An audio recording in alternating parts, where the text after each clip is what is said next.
미국 뉴욕. 세계 돈이 다 모이는 그 유명한 월가에서 돈을 벌려면 반드시 그 나라 승인이 필요합니다. 그곳에서 제일 큰 은행 건물 옥상에 깃발을 걸려면 오직 그 나라 국기여야만 합니다. 인공지능 시대에 두뇌를 돌리려면 결국 그 나라가 만든 부품이어야만 합니다. 총 한 발 쏘지 않았습니다. 로비 한 번 벌인 적도 결코 없습니다. 선언도 없이, 소리도 없이. 세계 돈이 다 모이는 곳, 미국 뉴욕 한복판에 묵묵히 태극기 하나를 꽂았습니다. 바로 지난주 이 회사는 무려 40조 원, 미화로 265억 달러를 끌어모았습니다. 세계에서 손꼽히는 부자나라, 중국의 최대 기업 알리바바가 12년 동안 지켜온 자리를 당당히 밀어내고 새 주인이 된 겁니다. 그런데 돈을 그렇게 끌어모은 바로 다음 날, 세계에서 제일 힘센 나라가 그 돈을 자기네 땅에 쓰라며 어김없이 노골적으로 압박해왔습니다. 그럼에도 세계는 여전히 이 나라를 부품이나 만드는 작은 나라라고 얕봅니다. 그게 바로 이 회사가 20년간 차곡차곡 노려온 전략이었습니다. 지금부터 그 충격적인 미국 자본시장 정복 72시간의 기록을 공개합니다. 구독과 좋아요, 댓글에 대한민국 최고로 응원해주세요. 안녕하세요. 저는 나탈리 코스타입니다. 브라질 상파울루 출신으로 지금은 미국 뉴욕에 있는 컬럼비아 대학교 경영대학원에서 여름 특별과정을 듣고 있습니다. 국제 자본시장을 다루는 이 수업을 신청한 건 언젠가 브라질 기업들이 왜 세계 무대에서 좀처럼 두각을 드러내지 못하는지 그 답을 찾고 싶어서였습니다. 그런데 제가 이 이야기를 지금 꺼내는 진짜 이유는 첫 수업날 강의실 공기가 완전히 뒤바뀌던 그 순간이 아직도 생생하기 때문입니다. 2026년 7월 초 뉴욕의 여름은 습하고 무더웠습니다. 강의실 에어컨이 쉴 새 없이 돌아갔지만 창밖 맨해튼의 열기는 유리창을 넘어 들어오는 것 같았습니다. 저는 아이스커피를 손에 쥔 채 자리에 앉았습니다. 얼음이 다 녹기도 전에 수업이 시작됐습니다. 캐서린 월시 교수님은 정각에 들어오셨습니다. 첫인상은 예상보다 훨씬 다부졌습니다. 키가 크지 않았지만 걸음걸이에 자신감이 배어 있었습니다. 월가에서 25년 동안 기업들의 미국 증시 상장을 도와온 분이었습니다. 어느 회사가 언제 상장해야 하는지, 얼마를 받을 수 있는지 그걸 계산해온 사람. 숫자로 세상을 읽는 눈을 가진 사람이었습니다. 교수님은 가방을 내려놓으시더니 곧바로 칠판에 질문 하나를 적으셨습니다. 강의실 안은 냉방이 잘 됐지만 창밖 햇살은 유리창 너머로도 뜨겁게 느껴졌습니다.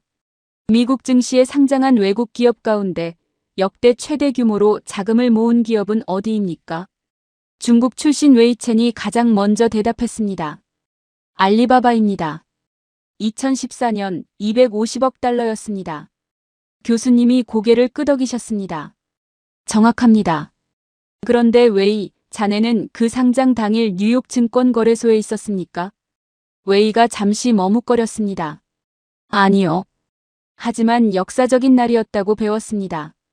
교수님이 조용히 웃으셨습니다. 저는 있었습니다. 그날 저는 실무진 중 한 명이었습니다. 그 기록이 12년 동안 깨지지 않을 거라고 저를 포함한 월가 사람들 모두가 확신했습니다. 어떤 나라도 어떤 기업도 그 규모를 넘어서지 못할 거라고 말이죠. 미국 출신 에단 콜이 팔짱을 낀 채 끼어들었습니다. 교수님, 그런데 왜 지금 이 질문을 다시 꺼내시는 건가요? 미국 반도체 산업이 세계 최고라는 건 다들 아는 사실이고 외국 기업 기록이야 언젠가 미국 기업이 다시 깨는 거 아닌가요? 엔비디아나 브로드컴 같은 회사들이 계속 몸집을 키우고 있지 않습니까? 교수님은 대답 대신 칠판에 새로운 숫자를 적으셨습니다. 265억 달러. 강의실이 조용해졌습니다. 저는 그 숫자를 노트에 받아 적으며 머릿속으로 계산했습니다.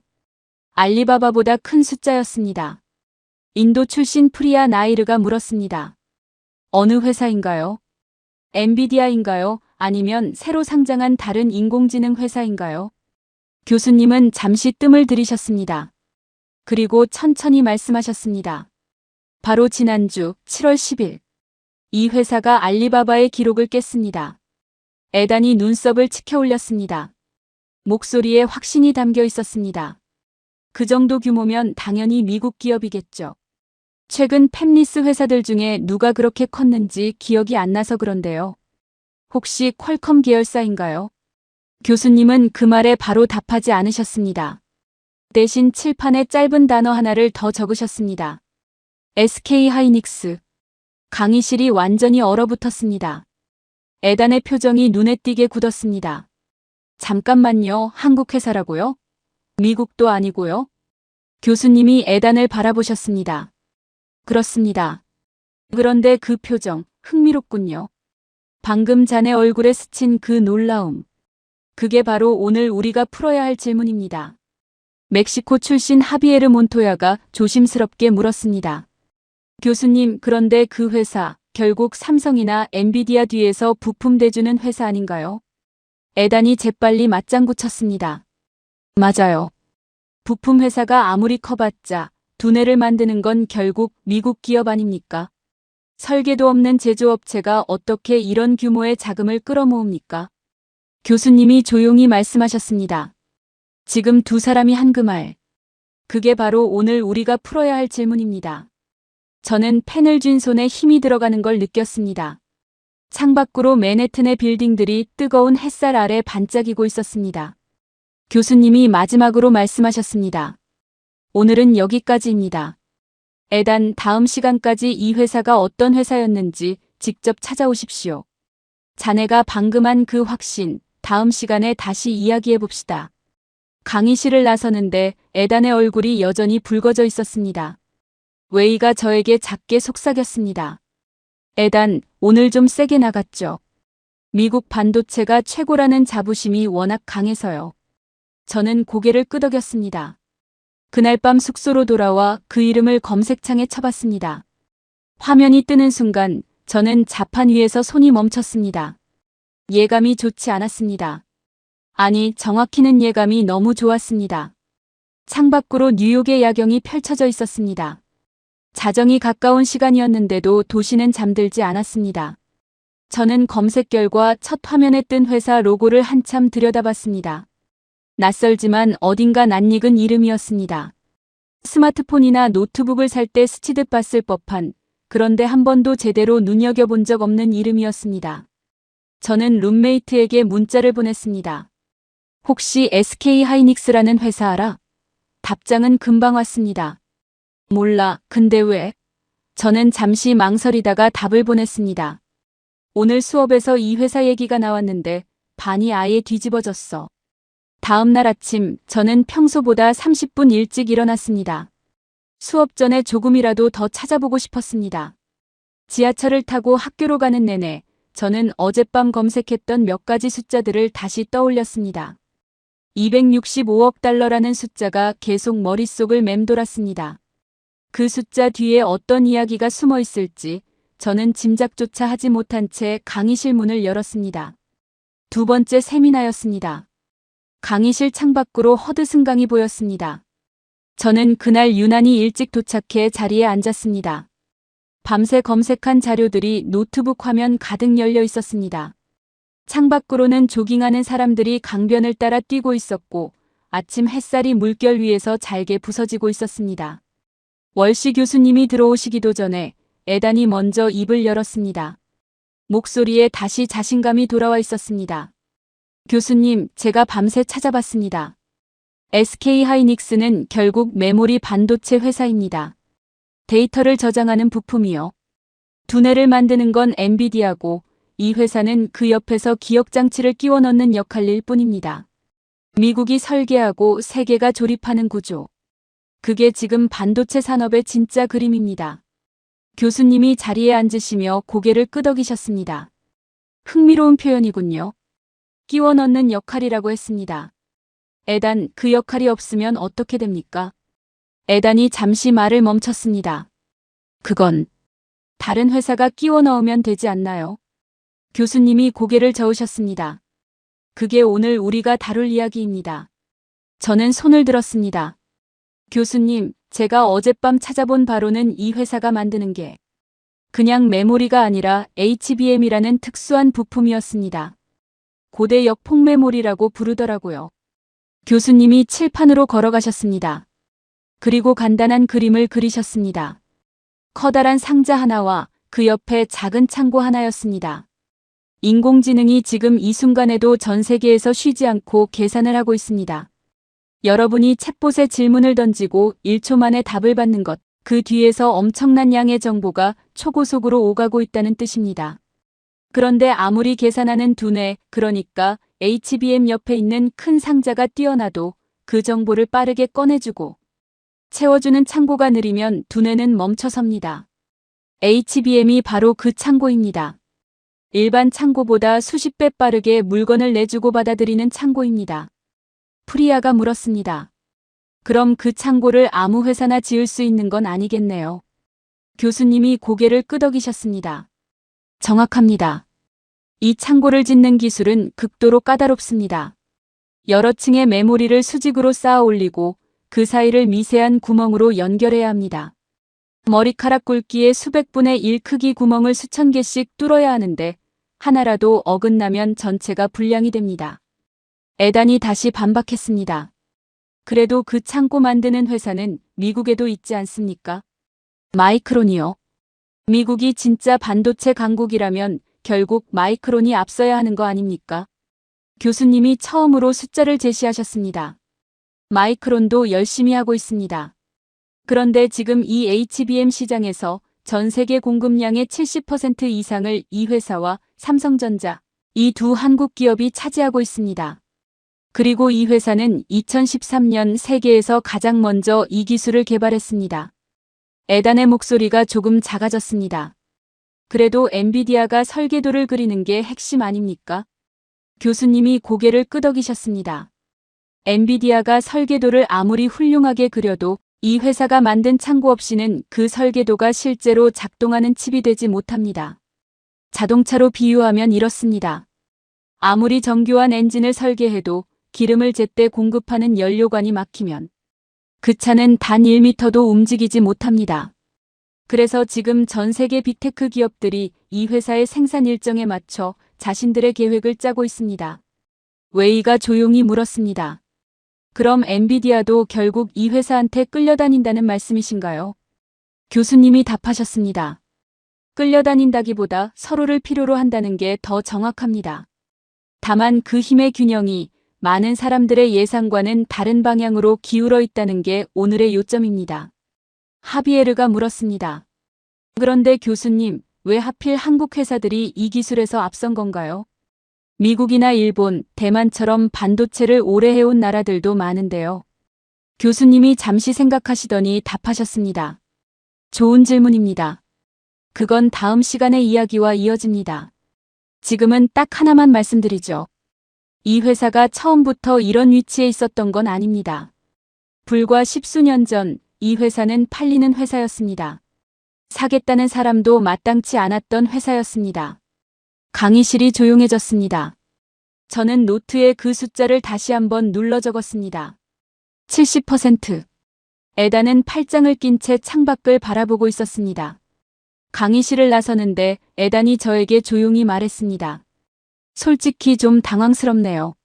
마이크론이 세계 1위인 줄 알았는데. 저는 그 말에 아무 대답도 하지 않았습니다.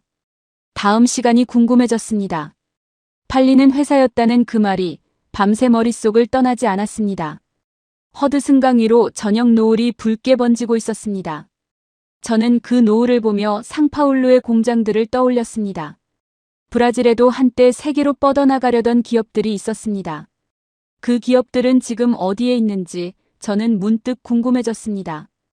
그리고 에단이 오늘 2번이나 확신했다가 2번이나 틀렸다는 사실도 이상하게 계속 머릿속에 남았습니다. 캠퍼스 벤치에 잠시 앉아 저는 오늘 배운 내용을 다시 정리했습니다. 연료관이라는 비유가 계속 머릿속에서 맴돌았습니다. 세상에서 가장 화려한 설계도를 그리는 회사도 결국 그 연료관 없이는 아무것도 만들지 못한다는 사실이 낯설게 느껴졌습니다. 우리는 늘 눈에 보이는 브랜드, 눈에 보이는 완제품만 기억합니다. 그 뒤에서 조용히 모든 걸 가능하게 만드는 부품에는 좀처럼 눈길을 주지 않습니다. 저는 문득 제가 지금까지 세상을 보던 방식 자체가 잘못됐을지도 모른다는 생각이 들었습니다. 숙소로 돌아가는 길, 저는 웨이에게 문자를 보냈습니다. 내일 수업 전에 커피 한잔 할래요? 이 회사에 대해 더 얘기하고 싶어서요. 답장은 금방 왔습니다. 좋아요. 저도 사실 어젯밤부터 이 회사 자료를 계속 찾아보고 있었어요. 세 번째 세미나였습니다. 그날 아침 저는 지하철에서 내려 학교로 걸어가다가 걸음을 멈췄습니다. 스마트폰으로 뉴스를 훑어보던 중이었습니다. 뉴욕 금융가 한복판, JP모건 건물 옥상에 걸린 커다란 깃발 사진이 화면에 떠 있었습니다. 태극기였습니다. 저는 그 자리에 서서 한참 그 사진을 확대해봤습니다. 아침 출근길 인파가 제 옆으로 스쳐 지나갔지만 저는 움직이지 않았습니다. 뉴욕에서 나고 자란 사람이라면 무심코 지나쳤을 풍경일지도 모르지만 저에게는 그 깃발 하나가 이상하게 눈에 밟혔습니다. 강의실에 들어서자 학생들도 이미 그 사진을 보고 웅성거리고 있었습니다. 웨이가 휴대폰 화면을 에단에게 보여주며 말했습니다. 이거 보셨어요? 월가 한복판에 저게 왜 걸려 있는 거예요? 에단이 화면을 보고는 아무 말도 하지 않았습니다. 지난 시간 이후로 눈에 띄게 말수가 줄어 있었습니다. 저는 그런 에단을 곁눈질로 살짝 바라봤습니다. 월시 교수님이 들어오시며 곧바로 같은 사진을 띄우셨습니다. 여러분이 지금 보고 계신 이 사진, 지난 10일 촬영된 겁니다. 상장 주관사가 축하의 의미로 건물 전광판에 띄운 겁니다. 교수님은 칠판에 숫자를 하나씩 적어 내려가셨습니다. 265억 달러. 우리 돈으로 약 40조 원입니다. 12년 동안 아무도 건드리지 못했던 알리바바의 기록을 넘었습니다. 그리고 미국 기업까지 다 포함해도 올해 상장한 스페이스X 다음으로 역대 두 번째로 큰 규모입니다. 하비에르가 놀란 표정으로 물었습니다. 스페이스X 다음이라고요? 그 정도면 정말 어마어마한 규모 아닙니까? 교수님이 이어 말씀하셨습니다. 더 놀라운 대목이 있습니다. 이번 공모에 신청이 얼마나 몰렸는지 아십니까? 원래 팔려던 물량의 7배가 넘는 청약이 들어왔습니다. 그리고 보통 이런 대규모 신규 상장은 투자자를 끌어들이기 위해 기존 주가보다 조금 싸게 파는 게 일반적입니다. 그런데 이 회사는 오히려 한국 증시에서 거래되던 원래 주가보다 더 비싼 가격에 팔렸습니다. 사겠다는 사람이 워낙 많아서 오히려 값을 더 쳐준 겁니다. 월가에서는 이런 경우를 프리미엄 프라이싱이라고 부릅니다. 프리아가 손을 들어 물었습니다. 교수님, 그런데 이 회사가 이렇게까지 큰 돈을 모아서 어디에 쓴다는 건가요? 그냥 회사 곳간을 채우는 건 아닐 텐데요. 교수님이 답하셨습니다. 좋은 질문입니다. 이 돈은 고스란히 한국 내 반도체 공장 건설에 들어갑니다. 지금도 밤낮 없이 짓고 있는 공장들이 있습니다. 인공지능 시대가 커질수록 이 회사가 만드는 그 연료관 HBM에 대한 수요도 계속 늘어나기 때문에 미리 공장을 더 지어놓겠다는 겁니다. 돈을 빌리는 방식이 아니라 투자자를 직접 끌어들이는 방식을 택한 겁니다. 하비에르가 조용히 중얼거렸습니다. 그러니까 지금 벌어놓은 돈이 아니라 앞으로 벌 돈을 담보로 전 세계 투자자들이 미리 지갑을 열었다는 거네요. 웨이가 덧붙였습니다. 그리고 정작 미국 투자자들이 제일 먼저 그 지갑을 열었고요. 교수님이 그 말에 옅게 웃으셨습니다. 정확한 요약입니다. 에단이 조용히 손을 들었습니다. 지난 시간처럼 자신만만한 목소리가 아니었습니다. 교수님, 그런데 세계에서 가장 큰 장기 투자 펀드들이 정말 국적을 따지지 않고 이 회사에 돈을 걸었다는 게 사실인가요? 교수님이 고개를 끄덕이셨습니다. 그렇습니다. 자본이라는 건 감정이 없습니다. 돈은 국적을 따지지 않고 실력이 확인된 곳으로 흘러갑니다. 저는 노트에 그 숫자들을 받아 적으며 묘한 감정을 느꼈습니다. 알리바바, 스페이스X. 제가 경제 뉴스에서 늘 들어왔던 이름들 사이에 낯선 이름 하나가 끼어들어 있었습니다. 프리아가 다시 물었습니다. 교수님, 그런데 이 정도 규모의 자본이 몰렸다면 상장 첫날 주가는 어땠나요? 보통 이런 경우 첫날 급등하는 경우가 많잖아요. 교수님이 답하셨습니다. 상장 첫날 주가는 공모가 대비 크게 뛰지 않았습니다. 오히려 안정적으로 움직였습니다. 이건 나쁜 신호가 아닙니다.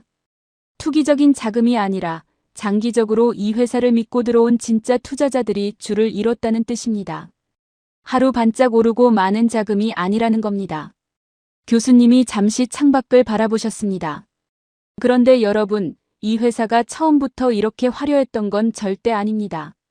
이 회사의 이름을 세계 반도체 업계가 진지하게 기억하기 시작한 지 아직 20년도 채 되지 않았습니다. 강의실이 조용해졌습니다. 교수님이 마지막으로 말씀하셨습니다. 다음 시간에는 이 회사가 어디서 시작했는지 그 출발점을 보겠습니다. 그 출발점을 알고 나면 오늘 본 저 숫자들이 다르게 보일 겁니다. 강의실을 나서는데 에단이 저에게 다가왔습니다. 목소리가 처음보다 훨씬 조심스러워져 있었습니다. 나탈리, 저 사실 첫 시간에 좀 세게 말했잖아요. 근데 지금 보니 제가 뭘 모르고 그랬던 것 같아요. 저는 아무 대답도 하지 않고 그저 고개를 끄덕였습니다. 그날 밤 저 역시 그 사진을 다시 들여다봤습니다. 그리고 처음으로 이 회사의 시작이 궁금해졌습니다. 부품이나 만든다며 무시당했던 회사가 어떻게 월가 한복판에 자기 나라 깃발을 걸게 됐는지 저는 잠들기 전까지 그 질문을 놓지 못했습니다. 노트북을 덮기 전 저는 오늘 강의실에서 봤던 태극기 사진을 다시 한번 열어봤습니다. 사진 속 깃발은 바람에 살짝 펄럭이고 있었습니다. 그 아래로 뉴욕의 오후 햇살을 받은 빌딩 유리창들이 반짝이고 있었습니다. 저는 문득 궁금해졌습니다. 저 깃발을 만든 사람들은 자기 나라 국기가 세계 금융의 심장부에 걸릴 거라고 상상이나 했을까? 아니면 이것조차 오래전부터 그려온 그림의 일부였을까? 저는 답을 알 수 없었지만 왠지 후자일 것 같다는 느낌이 들었습니다. 네 번째 세미나였습니다. 그날 월시 교수님은 평소와 다르게 수업을 시작하셨습니다. 질문도 칠판에 적는 단어도 없이 그냥 자리에 앉아 조용히 이야기를 시작하셨습니다. 강의실 조명이 평소보다 어둡게 느껴졌습니다. 다들 노트북을 덮고 그냥 듣기만 했습니다. 1983년 자동차와 건설로 유명한 현대그룹이 반도체 사업에 뛰어들었습니다. 이름은 현대전자였습니다. 당시 이 사업에 뛰어든다는 소식이 알려졌을 때 업계에서는 무모한 도전이라는 평가가 많았습니다. 반도체는 기술도 자본도 인력도 없는 나라가 손댈 만한 산업이 아니라는 게 당시의 상식이었습니다. 그런데 이 이야기의 진짜 시작은 2001년입니다. 외환위기 이후 정부 주도로 LG반도체와 억지로 합쳐지는 과정에서 부담이 커졌고 여러 사정이 겹쳐 회사가 감당할 수 없는 빚더미에 올라앉았습니다. 결국 은행들로 이루어진 채권단에 넘어갔고 이름도 하이닉스로 바뀌었습니다. 주인이 없는 회사가 된 겁니다. 교수님은 잠시 말을 멈추고 창밖을 바라보셨습니다. 강의실은 조용했습니다. 아무도 끼어들지 않았습니다. 2003년 이 회사 주가는 135원까지 떨어졌습니다. 커피 한 잔도 못 사는 돈으로 주식 한 주를 살 수 있었다는 뜻입니다. 투자자들은 이 회사를 하락닉스라고 불렀습니다. 오르는 법을 모르는 회사라는 뜻이었습니다. 그해 이 회사에서 일하던 직원 상당수가 다른 직장을 알아봐야 했습니다. 채권단은 이 회사를 팔기 위해 수년간 국내외를 돌아다녔습니다. 미국의 마이크론에 넘어갈 뻔한 적도 있었습니다. 그런데 정작 사겠다는 곳이 마땅치 않았습니다. 반도체는 돈 먹는 하마 같은 산업입니다. 공장 하나 짓는데 조단위 돈이 들어가는데 그 돈을 계속 쏟아부어야 겨우 살아남는 사업이었으니까요. 앞서 인수 제안을 받았던 한 대기업도 몇 차례 검토 끝에 결국 손을 뗐습니다. 리스크가 너무 크다는 이유였습니다. 시장에서는 이 회사가 결국 외국 기업의 헐값으로 넘어갈 거라는 소문이 파다했습니다. 한국 반도체 산업 자체가 사라질지도 모른다는 우려까지 나왔습니다. 2012년 통신회사였던 SK그룹이 인수를 결정했습니다.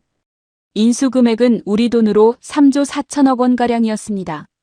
그런데 당시 이 회사는 연간 2천억 원이 넘는 영업손실을 내고 있었습니다. 적자 나는 회사를 3조 원 넘게 주고 산 겁니다. 그룹 내부의 반대는 상당했습니다. 통신 사업만 안정적으로 해오던 회사가 왜 갑자기 밑빠진 독 같은 반도체 사업에 뛰어드느냐는 우려였습니다. 이사회에서도 회의적인 목소리가 컸다고 전해집니다. 증권가 애널리스트들도 이 인수 결정을 두고 회의적인 보고서를 잇따라 냈습니다. 그런데 당시 회장이 이런 말을 남겼습니다. 이 회사에는 기술과 글로벌이라는 무기가 있다. 교수님이 그 문장을 칠판에 처음으로 적으셨습니다.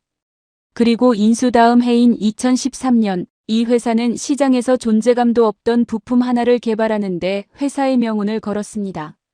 고대 역폭 메모리, 우리가 지난 시간 이야기했던 그 부품이었습니다. 그리고 그 뒤로 무려 10년 동안 시장은 이 부품에 별 관심을 보이지 않았습니다. 개발팀 내부에서도 이 프로젝트를 계속 끌고 가야 하느냐는 논쟁이 여러 차례 있었다고 전해집니다. 매출로 이어지지 않는 연구에 계속 돈을 쏟아붓는 걸 두고 회사 안에서조차 회의적인 시선이 있었습니다. 교수님이 이야기를 끝내고 처음으로 학생들을 바라보셨습니다. 강의실은 오랫동안 조용했습니다. 애단이 낮은 목소리로 말했습니다. 적자 회사가 아직 아무도 필요로 하지 않던 부품에 먼저 손을 댔다는 거네요. 저였으면 절대 못했을 결정이네요. 교수님이 고개를 끄덕이셨습니다. 폐업 직전 가게를 인수하겠다고 나섰을 때 주변 사람 모두가 말렸을 겁니다. 그런데도 문을 열고 들어간 사람이 있었습니다. 그리고 그 사람은 10년 뒤에나 열매를 맺을 씨앗을 아무도 보지 않는 곳에서 계속 심었습니다. 강의실을 나서는데 하비에르가 저에게 말했습니다. 10년이요? 아무도 안 찾는 물건을 10년 동안이나 만들었다고요? 저는 대답하지 못했습니다. 숙소로 돌아오는 길, 지하철 창밖으로 불이 켜진 뉴욕의 빌딩들이 스쳐 지나갔습니다. 저는 문득 상파울루의 한 공장을 떠올렸습니다. 제 아버지가 젊었을 때 다니셨던 자동차 부품을 만들던 공장이었습니다. 세계 시장에 나가겠다고 했던 그 공장은 결국 몇 년 못 가 문을 닫았습니다. 같은 시기에 시작해서 왜 어떤 곳은 문을 닫고 어떤 곳은 여전히 버텼는지 저는 그날 밤 오래도록 생각했습니다. 노트를 펼치고 저는 오늘 들은 이야기를 처음부터 다시 정리해봤습니다. 부도 채권단 135원 하락닉스 그리고 3조 4천억 원. 실패를 나타내는 단어들 사이에 딱 하나 다른 성격의 단어가 끼어 있었습니다. 명운을 걸었다는 표현이었습니다. 망설임이 아니라 결단이었습니다. 저는 그 단어의 밑줄을 2번 그었습니다. 브라질에도 그런 순간들이 있었을 겁니다. 다만 그 순간마다 누군가 문을 열고 들어가는 대신 조용히 문을 닫고 돌아섰던 게 아닐까. 저는 그 질문에 아직 답을 찾지 못한 채 노트를 덮었습니다. 그리고 다음 시간 그 10년 동안 정확히 무슨 일이 있었는지 더 자세히 알고 싶다는 생각이 들었습니다. 창밖으로 뉴욕의 밤하늘을 바라보며 저는 문득 궁금해졌습니다. 그 10년 동안 이 회사의 개발팀 직원들은 매일 아침 무슨 생각으로 출근했을까? 성과도 인정도 확신조차 없는 상태로 계속 실험을 반복한다는 게 어떤 기분일지 저는 짐작조차 하기 어려웠습니다. 다만 한 가지는 분명해 보였습니다. 그들 중 누군가는 그만두고 싶은 순간이 분명 있었을 겁니다. 그런데도 회사는 적어도 그 프로젝트만큼은 끝까지 접지 않았습니다. 저는 그 끈질김이 어디서 나오는 건지 다음 시간에 꼭 물어보고 싶어졌습니다. 5번째 세미나였습니다. 강의실에 들어서자 하비에르가 먼저 다가와 물었습니다. 어제 그 질문, 저도 계속 생각했어요. 10년 동안 아무도 안 찾는 부품을 만들었다는 거, 그 10년 사이에 정확히 무슨 일이 있었을까요? 밤새 이것저것 찾아봤는데 자료가 많지 않더라고요. 월시 교수님이 들어오시며 그 질문을 들으셨는지 자리에 앉기도 전에 답하셨습니다. 좋은 질문입니다. 오늘은 그 10년을 들여다보겠습니다.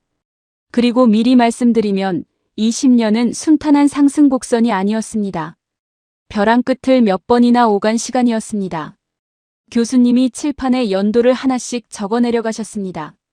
2013, 2015, 2019, 2023. 2013년 이 회사는 세계 최초로 고대역 폭메모리 1세대를 개발했습니다. 그런데 개발에 성공했다고 해서 곧바로 팔리는 건 아니었습니다. 이 부품을 써줄 고객이 있어야 했습니다. 2015년 미국의 반도체 회사 AMD가 처음으로 이 부품을 자사 그래픽 카드에 채택했습니다. 라데온 퓨리라는 제품이었습니다. 프리아가 물었습니다. 그럼 그때부터 잘 팔리기 시작한 건가요? 교수님이 고개를 저으셨습니다. 아닙니다. 오히려 반응은 미지근했습니다. 가격이 비쌌고 생산량도 많지 않았습니다. 그 제품은 상업적으로 크게 성공하지 못했습니다. 시장은 여전히 이 부품이 정말 필요한지 확신하지 못했습니다. 웨이가 물었습니다. 그럼 그 뒤로도 계속 이 부품에 투자한 건가요? 실패한 제품인데요. 교수님이 답하셨습니다. 그렇습니다. 그리고 여기서부터가 더 힘든 부분입니다. 반도체 산업은 원래 극단적인 호황과 불황을 반복하는 산업입니다. 2018년 이 회사는 반도체 호황에 힘입어 영업이익 20조 원이 넘는 사상 최대 실적을 기록했습니다. 그런데 딱 1년 뒤인 2019년 메모리 가격이 47% 폭락하면서 상황이 완전히 뒤집혔습니다. 잔치가 끝나고 나면 반드시 혹독한 겨울이 찾아오는 그런 산업이었습니다. 프리아가 물었습니다. 그런 불황이 오면 보통 기업들은 어떻게 대응하나요? 교수님이 답하셨습니다. 대부분 비슷합니다. 신규 투자를 줄이고 연구개발 인력을 축소하고 버틸 수 있는 사업에만 자원을 집중합니다. 생존이 최우선이 되니까요. 그런데 이 회사는 이 프로젝트만큼은 계속 끌고 갔습니다. 실적이 곤두박질치는 와중에도 이 부품의 다음 세대 개발은 멈추지 않았습니다. 애단이 손을 들었습니다. 그런데 그렇게 계속 밀어붙인다고 해서 성공이 보장되는 것도 아니잖아요. 회사 입장에서는 굉장히 위험한 선택 아닌가요? 교수님이 고개를 끄덕이셨습니다. 맞습니다.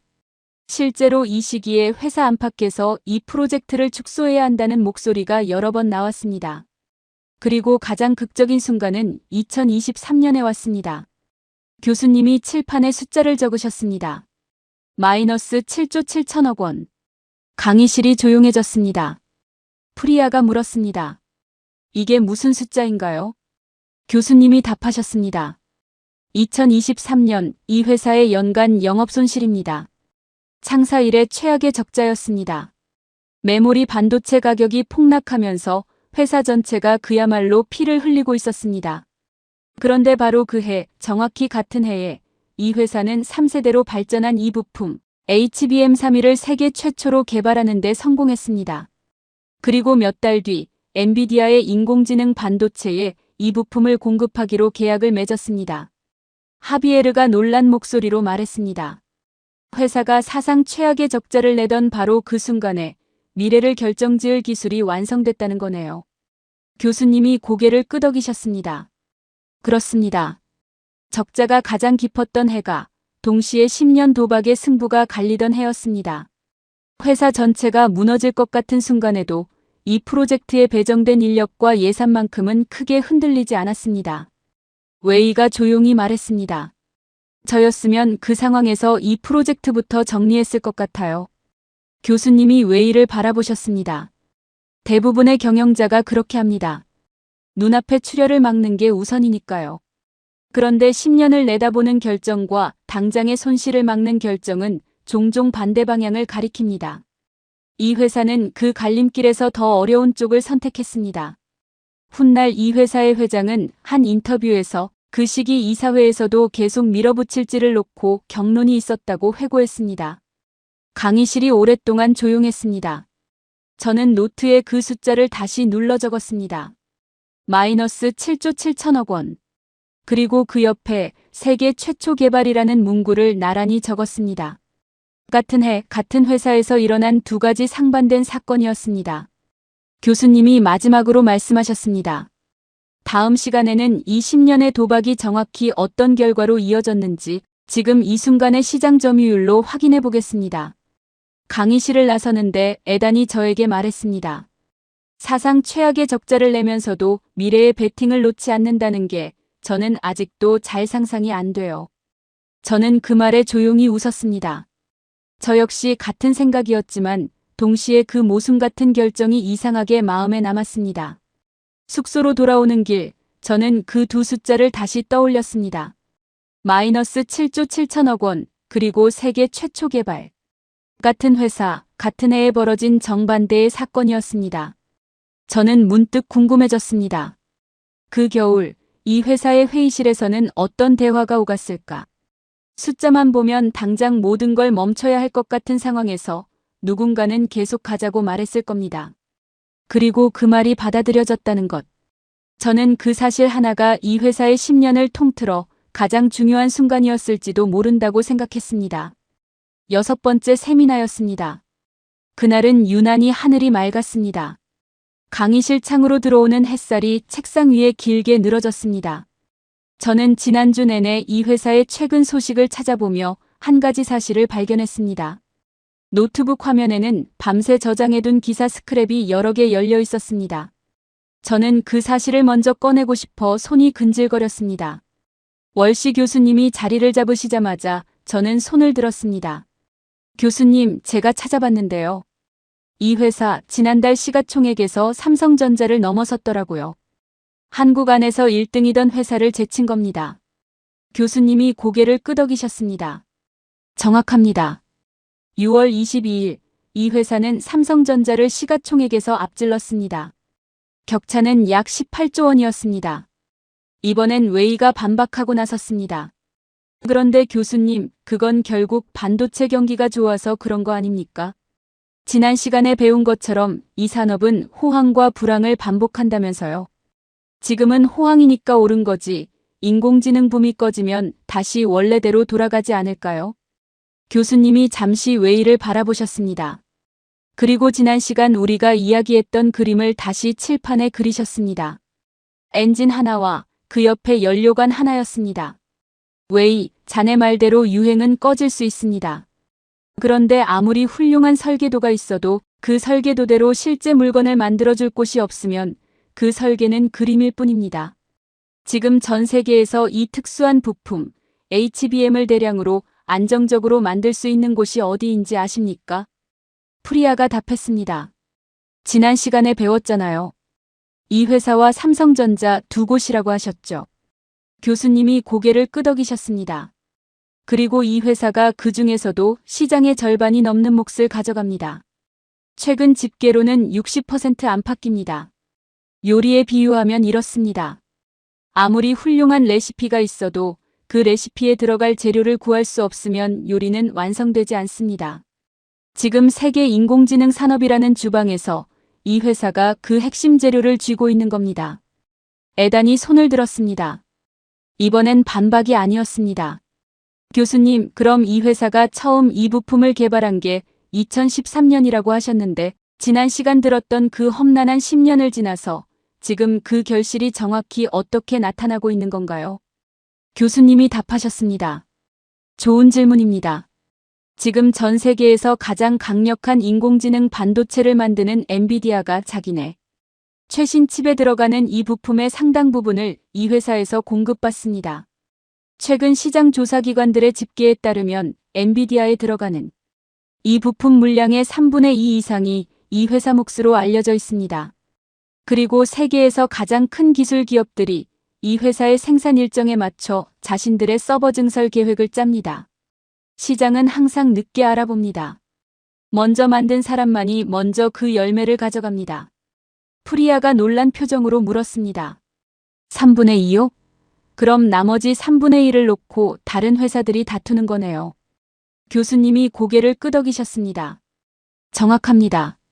그리고 그 나머지 3분의 1을 누가 가져가느냐를 놓고 지금 이 순간에도 굉장히 치열한 싸움이 벌어지고 있습니다. 교수님은 칠판에 또 다른 숫자를 적으셨습니다. 세계 시가총액 순위입니다.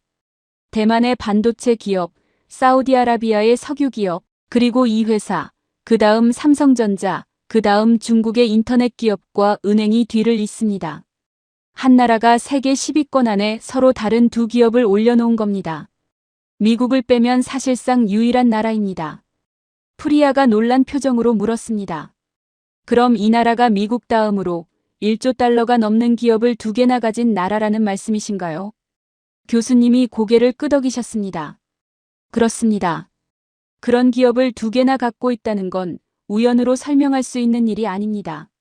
시가총액 1조 달러가 넘는 기업은 전 세계에서 손에 꼽습니다. 하비에르가 물었습니다. 그런데 교수님, 이 회사만 잘 나가는 건가요? 아니면 삼성전자도 같이 성장하고 있는 건가요? 교수님이 답하셨습니다. 흥미로운 지점입니다. 두 회사 모두 성장하고 있습니다. 다만 이 부품 시장에서만큼은 이 회사가 확실한 선두를 달리고 있습니다. 그런데 그 선두 자리를 지키는 게 결코 쉬운 일이 아닙니다. 다음 시간에는 바로 그 이야기를 하겠습니다. 이 회사의 가장 강력한 경쟁자가 누구인지, 그리고 그 경쟁이 지금 이 순간에도 얼마나 치열한지 말입니다. 강의실이 조용해졌습니다. 저는 노트에 그 문장을 다시 눌러 적었습니다. 시장은 항상 늦게 알아본다. 강의실을 나서는데 웨이가 저에게 말했습니다. 다음 시간 예고 왠지 심상치 않네요. 설마 제가 이번에도 틀린 걸까요? 저는 웃으며 어깨를 으쓱했습니다. 그리고 다음 시간이 기다려졌습니다. 창밖 뉴욕의 하늘은 여전히 맑았지만 저는 왠지 다음 이야기가 이번 학기 중 가장 치열한 순간이 될 것 같다는 예감이 들었습니다. 캠퍼스를 나서며 저는 웨이와 나란히 걸었습니다. 웨이가 문득 말했습니다. 저는 계속 반박만 하고 계속 틀리는데 그게 이상하게 재미있어요. 다음 시간엔 제가 맞을 수도 있잖아요. 저는 그 말에 웃었습니다. 그리고 문득 에단이 지난 5번의 세미나 동안 얼마나 달라졌는지 떠올랐습니다. 처음엔 가장 크게 반박하던 사람이 이제는 가장 조용히 질문하는 사람이 되어 있었습니다. 숙소로 돌아가는 지하철 안에서 저는 오늘 배운 숫자를 다시 정리했습니다. 시가총액 세계 10위권 1조 달러 기업 2개, 엔비디아 물량의 3분의 2. 화려한 숫자들이었습니다. 그런데 그 화려함 뒤에는 지난 시간 배운 마이너스 7조 7천억 원이라는 숫자가 여전히 겹쳐 보였습니다. 저는 그 두 숫자 사이의 거리가 결국 이 회사가 걸어온 길 전체를 설명해준다는 생각이 들었습니다. 7번째 세미나였습니다. 월시 교수님이 들어오시며 칠판에 짧은 문장 하나를 적으셨습니다. 가장 강력한 경쟁자는 때로 이웃집에 있다. 에단이 손을 들었습니다. 마이크론 얘기인가요?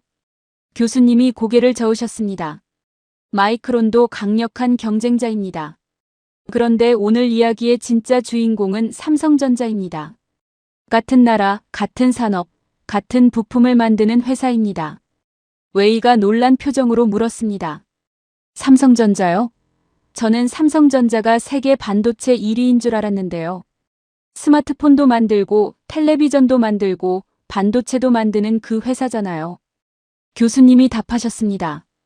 여러 반도체 분야에서는 여전히 그렇습니다. 메모리 반도체 전체로 보면 삼성전자가 세계 1위를 오랫동안 지켜왔습니다.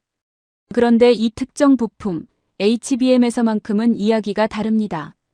2019년으로 가보겠습니다.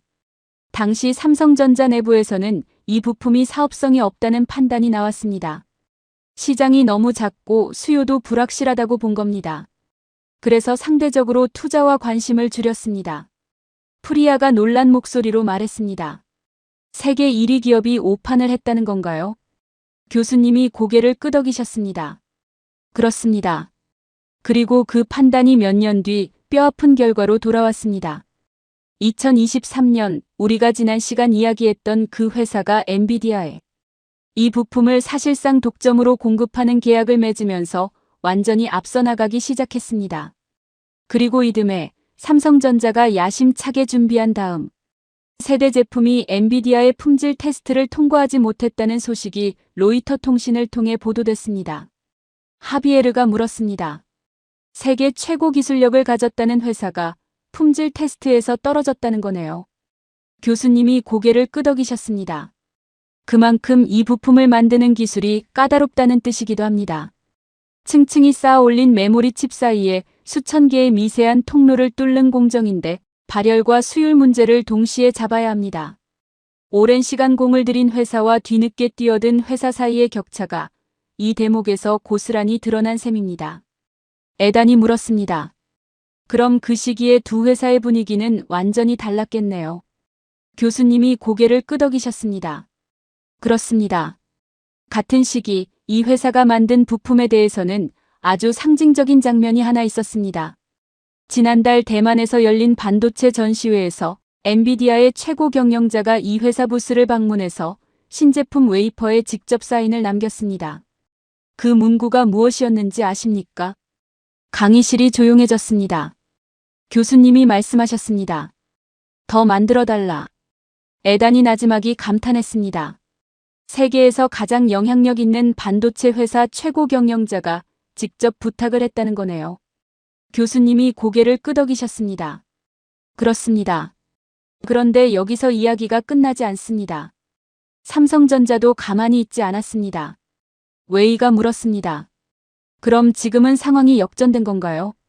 교수님이 고개를 저으셨습니다. 역전까지는 아닙니다. 최근 집계로는 이 회사가 여전히 시장의 절반 이상을 차지하고 있고 삼성전자와 마이크론이 그 뒤를 바짝 쫓는 형국입니다. 삼성전자의 점유율은 최근 들어 빠르게 회복되는 중입니다. 다시 말해 지금 이 순간에도 새 회사가 다음 세대 기술을 놓고 총성 없는 전쟁을 치르고 있다는 뜻입니다. 하비에르가 물었습니다. 그럼 삼성전자는 이대로 밀리고만 있는 건가요? 교수님이 고개를 저으셨습니다. 전혀 아닙니다. 삼성전자는 다음 세대 제품에서 오히려 세계 최초로 양산 출하를 시작하며 반격에 나섰습니다. 그리고 지난 3월 삼성전자는 미국의 AMD와 손을 잡았습니다. AMD의 차세대 인공지능 반도체에 삼성전자의 다음 세대 부품을 주력으로 공급하기로 한 겁니다. AMD의 최고 경영자가 직접 한국의 삼성 공장을 찾아와 계약서에 서명했습니다. 프리아가 손을 들었습니다. 그런데 흥미로운 건 이 경쟁의 승자가 어느 나라가 됐든 결국 두 곳 중 한 곳은 한국 기업이라는 거네요. 교수님이 미소 지으셨습니다. 정확한 지적입니다. 이 싸움에서 누가 이기든 세계 인공지능 산업의 핵심 부품을 쥔 나라는 바뀌지 않습니다. 오직 그 안에서 누가 조금 더 앞서느냐의 문제일 뿐입니다. 강의실이 오랫동안 조용했습니다. 저는 노트의 마지막 문장을 다시 눌러 적었습니다. 이웃집과의 경쟁조차 결국 같은 지붕 아래서 벌어지는 싸움이었습니다. 강의실을 나서는데 에단이 저에게 말했습니다. 라이벌끼리 저렇게 치열하게 싸우면서도 결국 같은 나라 회사 두 곳이 세계 1, 2위를 다툰다는 게 신기하네요. 저희 나라에도 그런 산업이 있나 생각해봤는데 딱히 떠오르지 않아요. 저는 그 말에 아무 대답도 하지 않았습니다. 그저 창밖 맨해튼의 야경을 바라보며 젠슨 황이라는 사람이 직접 웨이퍼에 남겼다는 그 짧은 문장을 다시 떠올렸습니다. 더 만들어달라. 저는 그 네 글자가 세계 최고 기업이 보낼 수 있는 가장 솔직한 찬사라는 생각이 들었습니다. 숙소로 돌아와 저는 삼성전자와 이 회사의 로고를 나란히 검색창에 띄워놓고 한참을 들여다봤습니다. 두 회사는 같은 나라, 같은 도시에서 시작해 지금은 세계 시가총액 순위표 맨 위쪽을 나란히 차지하고 있었습니다. 저는 문득 궁금해졌습니다. 이 두 회사의 엔지니어들이 어느 학회장에서 우연히 마주친다면 서로에게 어떤 표정을 지을까? 경쟁자이면서 동시에 같은 목표를 향해 다른 길을 걷는 동료이기도 한 사이. 저는 그런 관계가 세상에 흔치 않다는 생각이 들었습니다.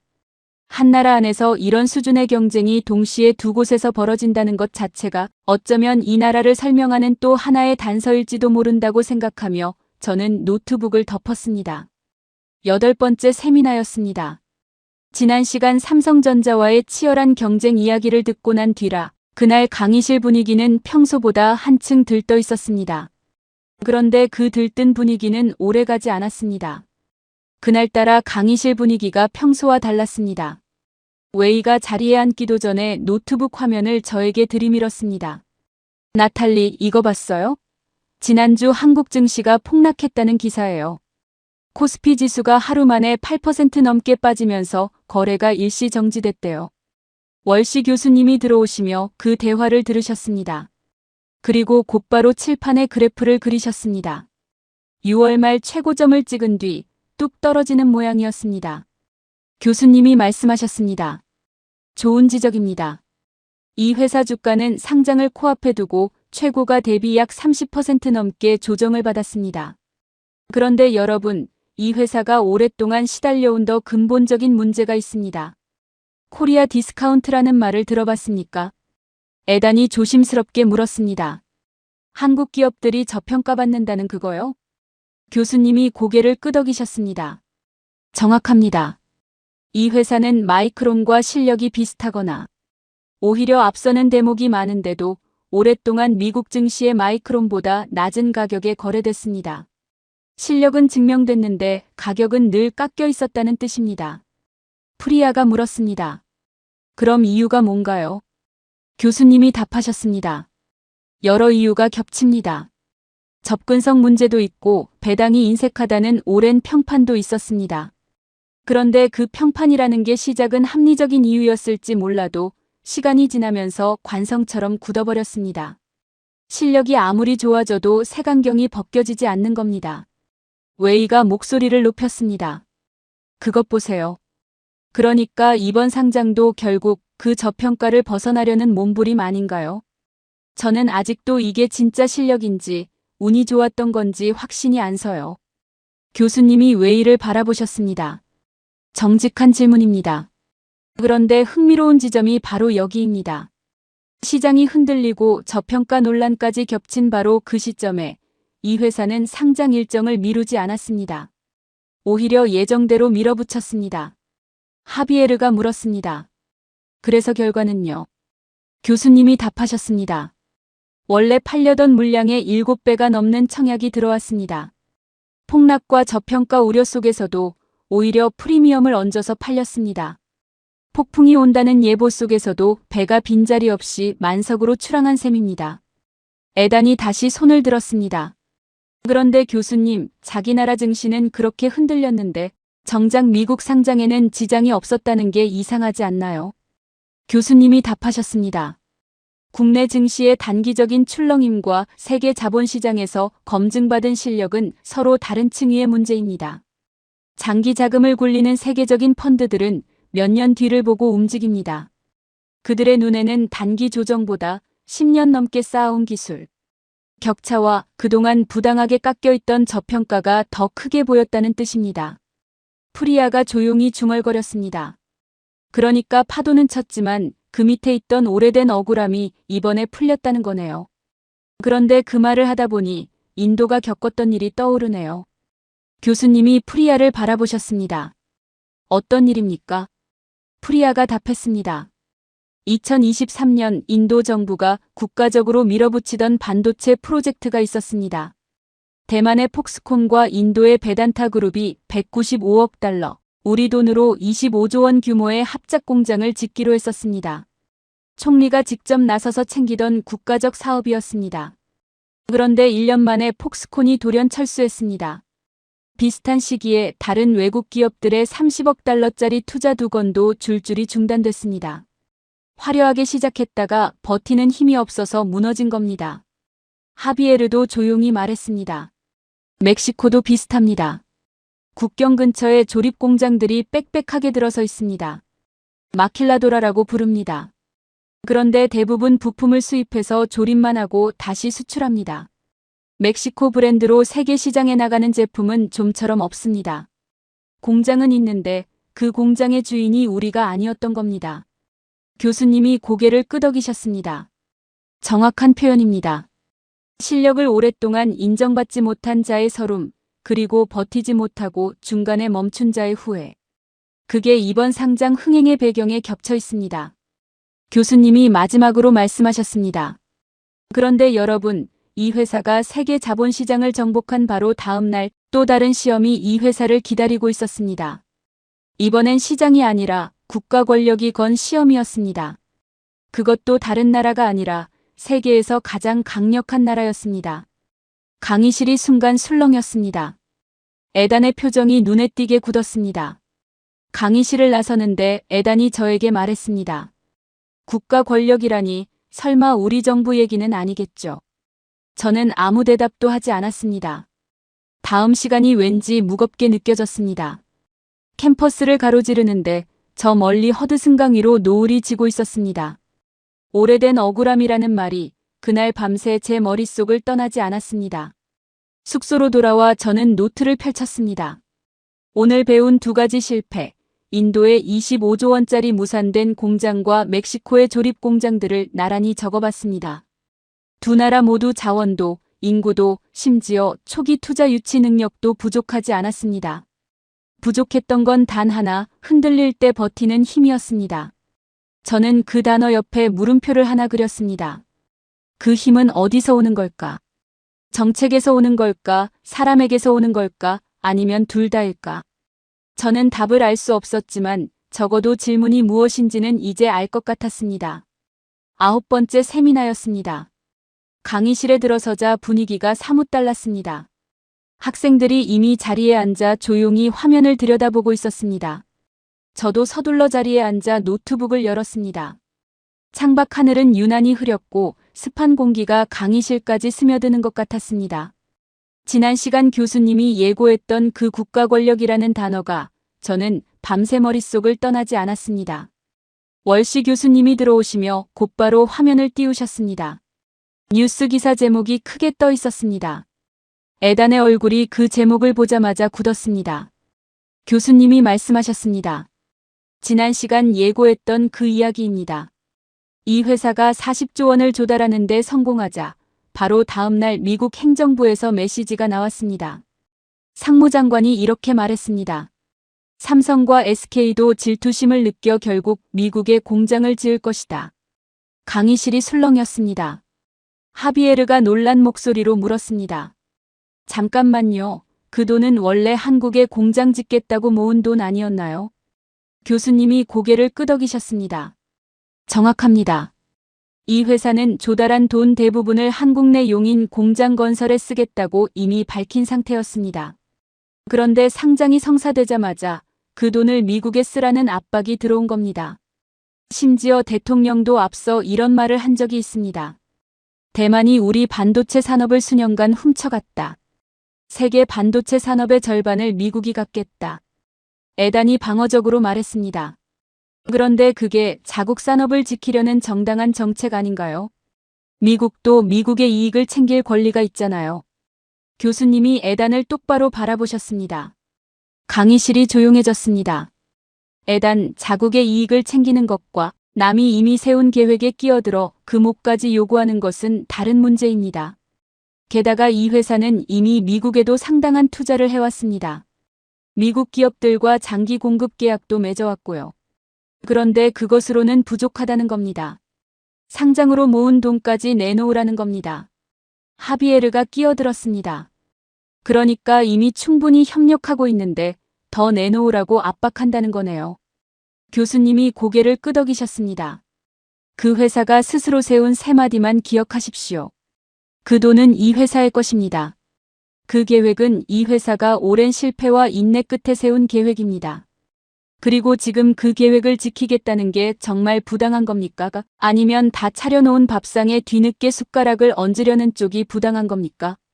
에단이 아무 말도 하지 못했습니다. 얼굴이 점점 붉어졌습니다. 프리아가 조용히 물었습니다. 그래서 이 회사는 어떻게 했나요? 그 압박에 굴복했나요? 교수님이 고개를 저으셨습니다. 아닙니다. 이 회사는 조달한 자금을 원래 계획대로 한국 내 반도체 클러스터 건설에 투입하겠다는 방침을 그대로 유지했습니다. 세계에서 가장 강력한 나라의 압박 앞에서도 이미 세운 원칙을 바꾸지 않았습니다. 웨이가 낮게 감탄했습니다. 다 차려놓은 밥상을 지켜냈다는 거네요. 교수님이 고개를 끄덕이셨습니다. 그렇습니다. 12년간 아무도 넘지 못한 담장을 넘은 다음 날, 이번엔 그 담장 너머의 땅까지 넘보는 압박이 들어왔습니다. 그런데 이 회사는 물러서지 않았습니다. 프리아가 다시 손을 들었습니다. 그런데 교수님, 이 회사가 그렇게 버틸 수 있었던 힘은 어디서 나온 걸까요? 인도의 그 반도체 프로젝트였다면 아마 곧바로 조건을 다시 협상하려 들었을 것 같은데요. 교수님이 잠시 생각하시더니 답하셨습니다. 좋은 질문입니다. 아마도 그 힘은 지난 시간들 우리가 함께 봤던 모든 순간들이 쌓여서 만들어진 걸 겁니다. 135원짜리 주식, 마이너스 7조 7천억 원짜리 적자, 아무도 찾지 않던 10년. 그 모든 순간을 버텨온 회사에게 이 정도 압박은 새로운 종류의 시험이 아니었을 겁니다. 그저 또 하나의 겨울이었을 뿐이죠. 강의실이 다시 조용해졌습니다. 저는 그 말을 노트에 그대로 옮겨 적었습니다. 또 하나의 겨울. 에단이 마침내 입을 열었습니다. 목소리가 낮았습니다. 솔직히 이런 이야기 미국에서는 뉴스로만 보고 넘겼습니다. 관세니 압박이니 하는 말들이 다 그냥 협상 전략이겠거니 생각했습니다. 그런데 지금 이렇게 학기 내내 이 회사가 걸어온 길을 다 배우고 나서 들으니까 제가 왜 부끄러워지는지 모르겠네요. 마치 남의 집 문 앞까지 가서 초인종을 누르고 문을 열어주니까 신발도 안 벗고 들어가려는 사람을 본 기분이에요. 교수님이 조용히 말씀하셨습니다. 부끄러워할 필요는 없습니다. 다만 기억할 필요는 있습니다. 실력을 증명한 자에게 남은 마지막 시험은 그 실력을 시기하는 자들 앞에서도 원칙을 지키는 일입니다. 강의실을 나서는데 에단이 저에게 다가왔습니다. 나탈리, 저 다음 시간엔 할 말이 좀 있을 것 같아요. 저는 고개를 끄덕였습니다. 창밖 맨해튼의 빌딩들 사이로 저는 다시 한번 그 태극기를 떠올렸습니다. 그 깃발은 축하의 의미로 걸린 게 아니라 어쩌면 끝까지 흔들리지 않겠다는 선언처럼 느껴졌습니다. 숙소로 돌아오는 길, 저는 오늘 배운 문장 하나를 계속 곱씹었습니다. 다 차려놓은 밥상에 뒤늦게 숟가락을 얹으려는 쪽이 부당하다는 그 말. 저는 브라질의 자원 산업을 떠올렸습니다. 광물과 곡물을 캐고 걷어서 세계에 파는 나라. 그런데 그 자원을 가공하고 부가가치를 만드는 기술은 대부분 다른 나라 것이었습니다. 저는 처음으로 우리가 밥상을 차리는 나라였는지 아니면 숟가락을 얹는 나라였는지 스스로에게 물어봐야 한다는 생각이 들었습니다. 쉽게 답할 수 있는 질문이 아니었습니다. 다음 날 아침 강의실로 걸어가는 길에 저는 어제 봤던 뉴스 기사를 다시 열어봤습니다. 기사 댓글창에는 이 회사의 결정을 지지하는 목소리와 현실적으로 어려운 선택이라는 우려 섞인 목소리가 뒤섞여 있었습니다. 저는 그 논쟁 자체가 이 회사가 이제는 단순한 기업이 아니라 한 나라의 자존심을 대변하는 상징이 되어 있다는 증거라고 생각했습니다. 마지막 10번째 세미나였습니다. 강의실 창밖으로 뉴욕의 늦은 오후 햇살이 비스듬히 들어왔습니다. 월시 교수님은 여느 때와 달리 칠판에 아무것도 적지 않으셨습니다. 그냥 학생들을 천천히 둘러보시더니 이번엔 에단 쪽을 바라보셨습니다. 에단, 지난 시간 할 말이 있다고 했었죠. 지금 들어봅시다. 강의실이 조용해졌습니다. 모든 시선이 에단에게 쏠렸습니다. 에단이 천천히 입을 열었습니다. 저는 이 학기 첫 시간에 이 회사 이름을 듣고 당연히 미국 기업일 거라고 확신했습니다. 미국 반도체가 세계 최고라는 걸 의심해 본 적이 없었으니까요. 그런데 9번의 수업 동안 저는 매번 틀렸습니다. 부품 회사라고 무시했다가 틀렸고, 마이크론이 앞설 거라고 확신했다가 틀렸고, 삼성전자와의 경쟁에서 이 회사가 그냥 운이 좋았을 뿐이라고 생각했다가 또 틀렸고, 지난 시간엔 제 나라의 압박까지 정당화하려다가 틀렸습니다. 4번 다 같은 이유였던 것 같습니다. 교수님이 조용히 고개를 끄덕이셨습니다. 그래서 무엇을 배웠습니까? 에단이 잠시 숨을 골랐습니다. 제가 틀린 이유는 하나였습니다. 저는 이 회사를 실력이 아니라 국적으로 판단했습니다. 미국이니까 당연히 앞설 거라고 생각했습니다. 그런데 이 회사는 적자를 내던 시절에도 아무도 원하지 않던 부품을 10년 동안 포기하지 않고 만들었습니다. 세계에서 가장 강력한 나라가 압박해도 원칙을 지켰습니다. 그건 국적의 문제가 아니라 멈추지 않는 자의 문제였습니다. 강의실이 오랫동안 조용했습니다. 웨이가 조용히 손을 들었습니다. 저도 비슷했습니다. 저는 이 회사를 계속 의심했습니다. 거품이라고 운이 좋았을 뿐이라고요.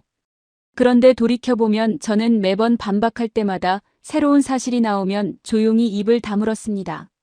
의심하는 건 쉽지만 10년을 버티는 건 어렵다는 걸 이번 학기 내내 배운 것 같습니다.